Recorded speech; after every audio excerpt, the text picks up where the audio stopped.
मेरा बेटा छीना है उसने, मेरा बेटा। अब ऊपर देख लो, ऊपर ऊपर देख लो। बहुत केयर करता था वो, हमें बहुत मानता था। हमसे कैसे कहते थे, मानता था वो, लेकिन उसके प्यार में, उससे प्यार से ज्यादा आरोपी है जिसने पीछे करवाया जो कहती थी वो ही करता था वो, लेकिन हमें रेस्पेक्ट दी। इसलिए उस बच्चे को मिलना चाहिए, जस्टिस मिलना चाहिए, बेटी को फांसी होनी चाहिए, फांसी होनी चाहिए। आज हम आपको एक ऐसी खौफनाक हत्याकांड के बारे में बताने जा रहे हैं जिसने सबको दहला कर रख दिया। ये कहानी है सौरभ कुमार की हत्या की, जो सिर्फ एक कातिलाना साजिश को बयान नहीं करती, बल्कि एक अंधविश्वास प्रेमी और धोखेबाज पत्नी के इश्क को भी बयान करता है। तो आइए जानते हैं पति पत्नी और वो के पीछे छुपा हुआ एक भयानक सच। नमस्कार, आदाब, सत श्री अकाल। मैं इशरत अली। आज की जो सच्ची घटना मैं आपको सुनाने जा रहा हूँ वो है उत्तर प्रदेश का एक जिला पड़ता है मेरठ। मेरठ का जो थाना पड़ता है ब्रह्मपुरी, वहाँ का एक इलाका है इंद्रनगर, वहाँ का ये पूरा मामला है। एक दिन एक नीला ड्रम पुलिस के सामने आता है और ड्रम इतना भारी होता है कि उसे हिलाना या खोलना बहुत मुश्किल हो रहा था। तब पुलिस उसे खोलने के लिए उसे काटने का फैसला करती है। जब उसे काट कर उसे खोला जाता है तब उसमें से कुछ ऐसी चीज़ निकलती है जो किसी को भी दहला सकती थी। ड्रम के अंदर 3 लाश के टुकड़े मिलते हैं जो 14 दिन से सीमेंट के घोल के अंदर पड़े थे। ये मामला शुरू होता है सौरभ कुमार, मुस्कान रस्तोगी और साहिल शुक्ला की एक त्रिकोणीय कहानी से। एक प्रेमिका, एक प्रेमी और एक पति, जिनकी जिंदगी में मोहब्बत, हत्या और धोखा जैसे कई मोड़ आते हैं। सौरभ शाह और मुस्कान रस्तोगी की मुलाकात सन 2016 में होती है। दोनों को पहली नज़र में ही एक दूसरे से प्यार हो जाता है। दोनों एक दूसरे के साथ जीने मरने की कस्में खाने लगते हैं। सौरभ शुक्ला और मुस्कान रस्तोगी अपने प्यार के बारे में अपने पेरेंट्स यानी माता पिता को बताते हैं।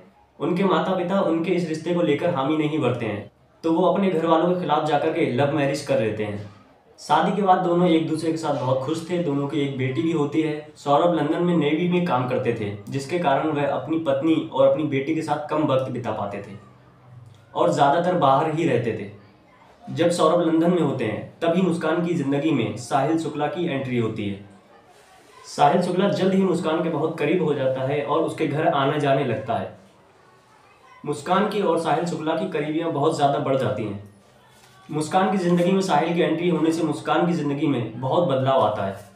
आपको बताते चलें कि साहिल शुक्ला मुस्कान को नशा भी कराता था। उसने मुस्कान को नशे का आदी बना दिया था। साहिल अंधविश्वास में गहरा विश्वास रखता था और वो अपनी मुर्दा माँ से स्नैपचैट पर बात भी करता था। इस अंधविश्वास के बारे में मुस्कान भी जानती थी और उसने साहिल को यकीन दिलवाया कि उसकी माँ सलाह देती है कि वो मुस्कान के साथ बहुत खुश रहेगा। साहिल के अंधविश्वास की वजह से ही वह मुस्कान से शादी करना चाहता था। इसके लिए उसने सौरभ को रास्ते से हटाने का फैसला किया। सन 2021 में जब लंदन से सौरभ वापस अपने घर मेरठ आता है तब सौरभ को अपनी पत्नी मुस्कान को साहिल के रिश्ते के बारे में पता चलता है, जिसे लेकर दोनों में बहुत विवाद होता है, झगड़ा होता है। लेकिन साहिल और मुस्कान का प्यार अब भी बरकरार था। साहिल ने मुस्कान को नशे का आदी कर दिया था। साहिल मुस्कान से कहता है कि अब तुम नशा नहीं कर पाओगी, वो तुम्हें नशा करने से रोकेगा। ये सुन मुस्कान अपने आशिक साहिल के साथ अपने पति सौरभ को मारने की प्लानिंग करती है। और फिर वो दिन आता है 3 मार्च 2023, जिस दिन सौरभ की हत्या की गई। मुस्कान अपनी बेटी को अपनी माँ के घर भेज देती है और सौरभ को अकेला पाती है।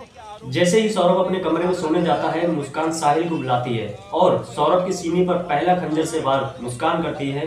फिर साहिल चाकू से हमला कर देता है। सौरभ ने बचने की बहुत कोशिश की, लेकिन वो हार मान गया।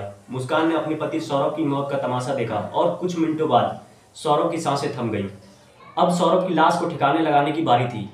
मुस्कान और साहिल ने एक ड्रम खरीदा और सौरभ की लाश के टुकड़े कर उस ड्रम में डाल दिए और उसमें सीमेंट का घोल बनाकर उसमें डाल दिया, उसे मजबूत कर दिया।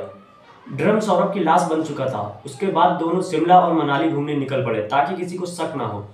जब मुस्कान और साहिल के पास पैसे खत्म हो गए तब वो मेरठ वापस लौटे। तब मुस्कान की माँ ने पूछा कि दामाद जी कहाँ हैं। दामाद जी से बहुत दिन से बात नहीं हुई है, वो मिले भी नहीं है। तब वो अपनी माँ को बताती है कि मैंने उन्हें मार दिया है। सौरभ के साथ की सारी घटना वो अपनी माँ को बताती है, जिसे सुन माँ हैरान हो जाती है और पुलिस को फोन लगाकर ये सारी बातें वो पुलिस को बताती है।